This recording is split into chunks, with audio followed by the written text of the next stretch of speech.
Do you find it suspicious that the biggest players on Wall Street are all quietly launching Bitcoin services right now during a brutal bear market after a massive price correction? Is this just a coincidence, or is this the moment that the big money Wall Street crowd is going to drink deeply and fill their pockets with as much cheap Bitcoin as they can while panicked retail investors sell their coins over to them? My name's Lark. I make videos on investing. If you do like that topic, then please do subscribe to the channel. Leave a thumbs up if you do like this kind of content. So, ever since 2020, Bitcoin and really the entire cryptocurrency space has basically had a bit of a Wall Street problem, particularly that the big money banks, the funds, the asset managers, they're starting to take a serious interest in Bitcoin.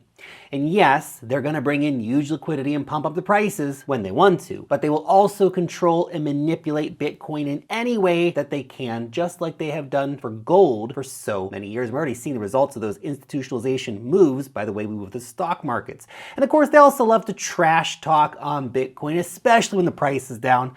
Let's just have a quick listen now to JP Morgan's CEO trashing Bitcoin in a recent congressional hearing.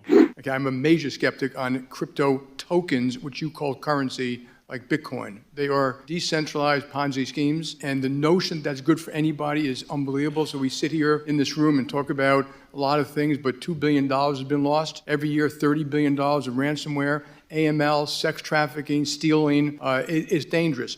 And you know, in amongst all of Jamie Dimon's lies and BS, there is the wild hypocrisy. Just spend a moment. Look at this image right now on the screen. This is just a small taste, a soupçon, if you will, a mere morsel of the crimes, the extensive crimes committed by the criminals at JP Morgan. The Wall Street banks are the biggest financial criminals in the world, and JP Morgan is one of the worst amongst them. But Jamie Dimon bashing Bitcoin, it's really nothing new. He actually first bashed Bitcoin back in 2014, saying it's a terrible store of value. But Bitcoin, by the way, is up more than 20x since he came out with that trash talk. Meanwhile, JP Morgan stocks have barely doubled during that same time, so Bitcoin is 10x of a better store of value than JP Morgan stocks. But anyway, keep in mind that JP Morgan released a Bitcoin trading desk and access for JP Morgan clients to buy Bitcoin funds from the New York Digital Investment Group. So either JP Morgan is knowingly selling a Ponzi scheme to their clients, that's what Jamie Dimon believes it is, or it's all just bullshit. It's all just rhetoric. The big banks love Bitcoin, and a series of recent announcements from some of the biggest financial players in the world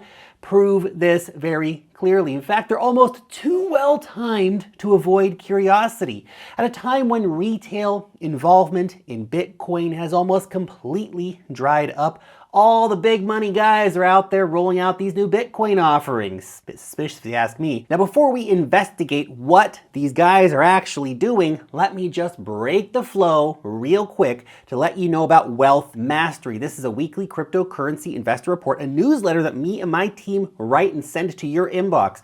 We work hard to find money-making opportunities in crypto for you. From NFTs to DeFi to altcoins to airdrops and more. Please sign up for free using the link in the description. Now let's talk about the BlackRock Bitcoin Fund, which was a pretty surprising announcement from the world's largest asset manager a couple of months ago. But it did indeed happen, and now BlackRock clients can invest in Bitcoin. And the timing of this was excellent. You will notice they did not launch their Bitcoin fund when Bitcoin is pumping up at 69K. Oh no, BlackRock's smarter than that. They waited. They know when it's a good time to buy and when to offer it to those exclusive clients. And I highly suspect that we will see BlackRock's Bitcoin fund acquire a lot of BTC during this bear market. Remember, only a fraction of that BlackRock money will eat up all of the available Bitcoin on exchanges. This is one to watch. The potential impact here is absolutely insane when you run the numbers. Then there's this news from the NASDAQ. They are launching a crypto custody service. Now the NASDAQ, of course, is a titan of the stock world.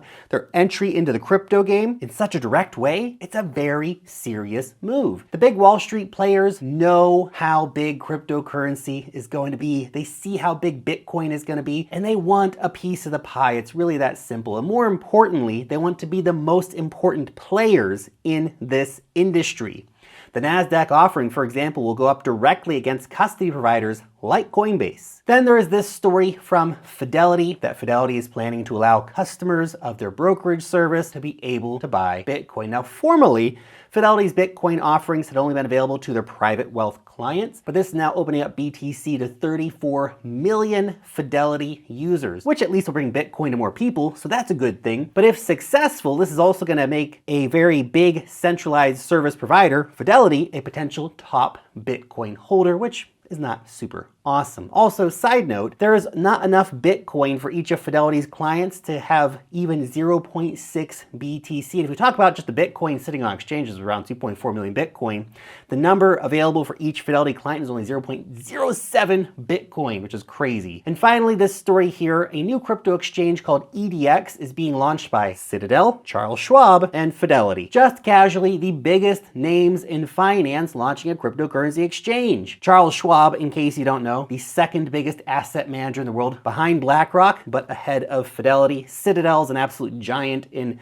the traditional finance space, and this is, the first Bitcoin play, by the way, for Charles Schwab as well. And the message is clear. Big money not only wants to get into Bitcoin, they also want to corner and control the markets and be the most important players in those markets. I suppose the fringe benefit here is that this stuff will eventually pump up the markets when those people decide that they're ready for that to happen. And look, I know it's easy to lose sight of the big picture during a bear market. Everything can seem so grim, but pay attention to what is actually happening, because big things are happening. Don't worry about what those big money players are saying. It's all smoke and mirrors. Look at what they are doing, because there is some big crap going on right now in the Bitcoin world, and it's from some of the biggest financial players in the world. Anyway, let me know what you think about all this down below in the comment section. Thanks so much for watching today's video, and peace out till next time.